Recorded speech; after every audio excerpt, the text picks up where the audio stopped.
Welcome to Rewatch. We are on the second movie, Ewoks Battle for Endor here. I should mention, something I mentioned for the last movie was that, I did not mention, was that Wicked's mother in it, and I've just lost her name all of a sudden. I was just thinking about this. But Wicked's mother has some really good scenes where she's loving on her kids, wants her kids to be safe. She's crying in the middle of the night before they go on the journey. And even though she doesn't speak a lick of English and she doesn't have any lines except for Ewokese, they gave her character. And you just don't see that in regular movies these days. I would argue, now, I've not seen the new movies, I've not seen any new Star Wars movies, but to be honest, I feel like the Ewok movies did it better. There, you can quote me on that. All right, back to the topic here. First off, who is on the cover? Who is on the cover of Ewoks Battle for Endor? I remember seeing this cover for the first time years ago. I was like, who is that supposed to be? I thought it was supposed to be Mace at first for the longest, but looks nothing like him, not dressed like him, and I don't know. I think it was just some random cover they brought up in production, but I see it used all the time. It's on Disney Plus and everything else, and it's associated with the movie, yet there's no idea who that is. I can't find anything about that either. I looked everywhere for it to find some explanation of that and could not find out who that was or who that was supposed to be. Maybe a young Noah? I don't know. I don't know, but I thought that was crazy. Now, I will say this. At the very beginning, it hits hard. The whole story goes, according to Eric Walker, he was on the set. They had signed on for 3 movies. A third movie was going to be made, but they ended up not doing it because the first movie was gangbusters, and the second movie didn't do as well. It was a lot darker, but I'll be honest, Ewoks Battle for Endor is a better movie. Anyway, Mace gets there, and he finds out the script has been changed. He was told he and Sindel were going to go on 3 different adventures on Endor before they finally left. And it turns out, and the story goes, that one of George Lucas's kids loved Heidi. They'd watched Heidi, and so he wanted to kill off the whole family and have a Heidi-esque story. You know, and of course, Mace Windu says, Eric Walker says in his book that when he read the script and found out he was dying in the first act, he just cried in his tree. He could not stop crying. And the thing is, I didn't even know. He didn't look upset. I remember watching this, and the family dies almost, and it's tragic. Like the mom you don't see, but you see kind of her lifeless body, and Mace's like, Sindel, run! And he's firing. He's all, you know, cool and everything. He pulls his mom into a hut to hide her, and then they blow it up. And then you don't see Mace die, but you see the hut blow up, and she looks down at her life monitor, and 2 little lights blink off. And as a kid, that messed me up, man. I was like, oh, because, I was a Mace Windu fan. Mace Windu, listen to me. Mace Tatwani. How many times did I say Mace Windu before this? But Mace Tatwani fan. I was a big Mace fan. And when he blew up, I was like, no. Because that was my hero. That was my hero as a kid. Sindel, I didn't think Sindel was the brave one ever. I think Mace was the one that had the big story arc. He went from brat to, hero and everything. And now, of course, he does sacrifice to give Sindel time to run. But then to get even worse is the dad has a little bit of, and the dad's played by someone different this time, but the dad has another heartbreaking scene where he says, Sindel, he said, I want you to know I'll always be with you, always be with you. You know what to, it's all, platitudes and whatnot that we're going to come back to get later on. But he has a run, but when he dies, you see his hand just slip down from the tree. Oh, it's terrible. It's terrible. And the whole time, I remember watching it for the first time just going, I was really having it there. I was like, oh man, this is horrible. Teek is a great villain. He's played by, I think it's Carl Struzan. I didn't look this up, but from the Addams Family, the new Addams Family, the 90s Addams Family movies. And he was a great pick. I actually got to talk to him. I actually got his Teek's autograph, and he was one, and so were some of the Ewoks were there with him. And they all told me that George Lucas was there daily on the set. Because, they filmed it off Skywalker Ranch, so it was by his home. So he was always there talking to the cast, talking to the crew, setting up shots, giving direction, just basically kind of touching here and there and then going in for the day. But that he was there every day and that he was a very nice guy and everything like that. But he just wanted to make sure the production was going smoothly. And again, you don't hear how much influence George Lucas had on both of these films, but he had a lot according to all the cast and crew that I've talked to. Anyway, Teek's just a great villain. He looks menacing. They're part of these, I think, the Saracen Marauders, and Kevin J. Anderson in his Illustrated Universe talks about these people, that they were marauders that captured this spaceship, really didn't know how to fly it because they don't understand space travel, which is evident in the movie. They crashed their ship, and when Teek says, I want the power of the stars, he means he wants to get back out into space. But they're just too primitive to understand how spaceships work, which is what got them there in the first place.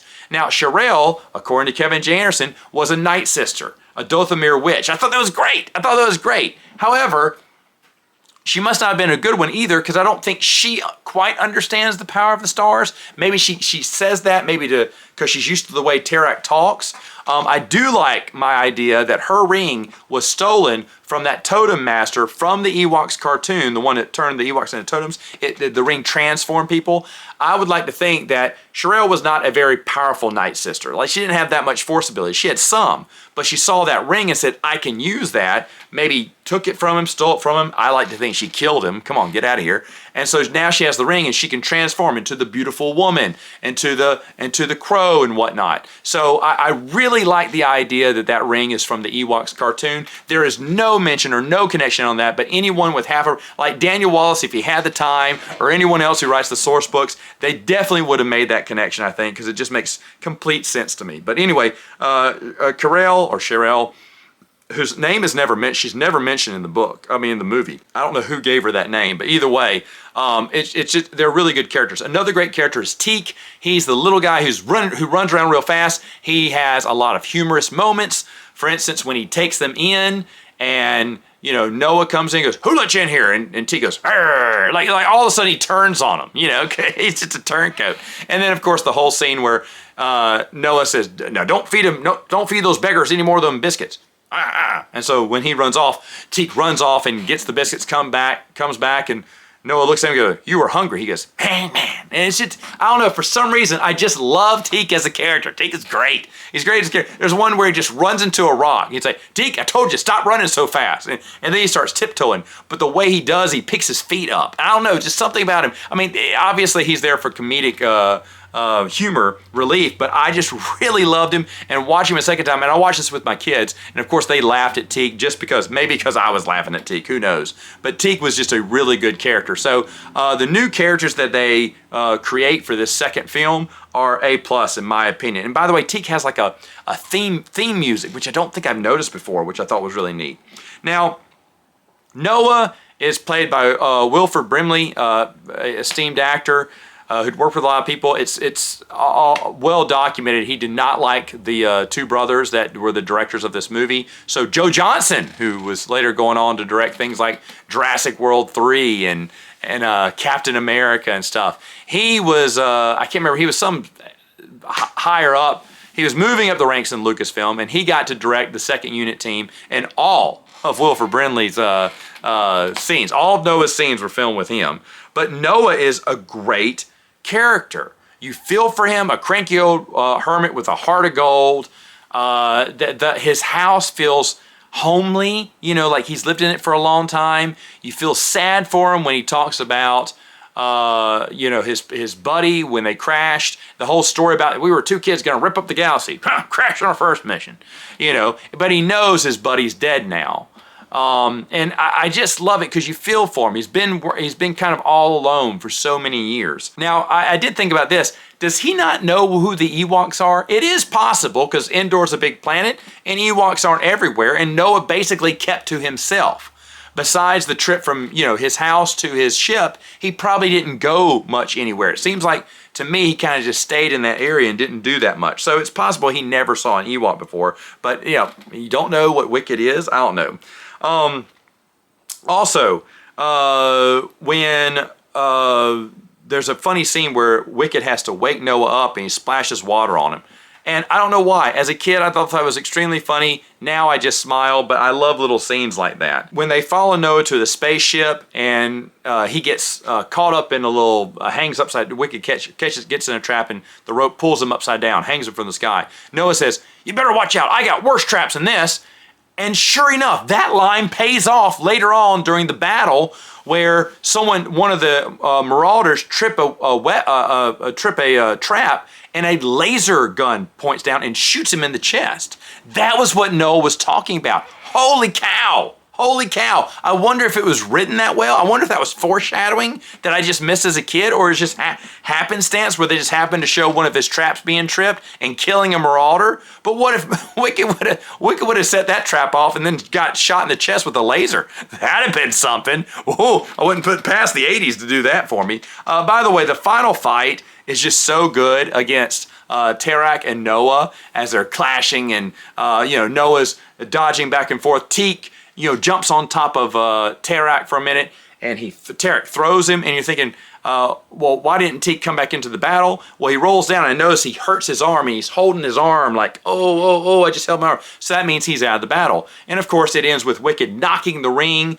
twisting it. Of course, Tarak, who doesn't have any force ability, I'm just guessing here, looks at the ring, and it basically just hollows him out, burns through him all, and then has this grotesque image of him looking up with his mouth and hollow eyes, and it's burned, and the area around it's burned, and Noah's telling everyone to get away, and he's like, will you look at that? And it's scary, and it's a great ending. And then, of course, Cheryl's in a crow form, and she can't change back now, because the ring's either been destroyed, or I like to think it's just enclosed in his petrified hand that she can't ever get in. So really great story there. Really great ending, solid ending. Of course, Noah has the power modulator or whatever it is from Sindel's dad's vehicle. So he plugs it into his ship. It works. This is during the battle too. And they take off together. Now, why didn't he take Teek was my question. Well, probably Teek, I like to think there's no reason for that. There doesn't have to be a reason, but Teek was his best friend. But I like to think that Teek's a little bit old, and maybe Teek wanted to stay on Endor. He doesn't want to leave his home planet. And maybe Noah knew that too.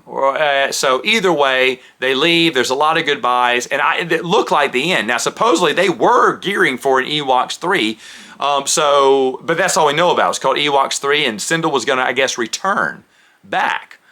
For whatever reason. Maybe Noah was going to be there. Maybe it was going to be new people coming back to Endor. I don't know what it would have been, and we know nothing about it, just that there was a third movie in the works. But when the numbers weren't as powerful as the first movie on ABC, it didn't happen. Now, I will be honest, this one also came out in theaters overseas, and I would have loved to have seen them. This is the better movie out of the two. I love both of these movies so much. I think they're excellent. When they came out on DVD in the early 2000s, I bought one immediately. And then getting to watch these again, I know I'm going to watch them over and over. I just love the Ewok movies. I think they're so much fun. And Battle for Endor is definitely no exception. It's just such a great film. Anyway, let me know in the comments, what do you think? What did you think of the Battle for Endor? And which movie do you think is better? Do you think Ewok Adventure is better? I'd really like to know that. And I'll see you next time.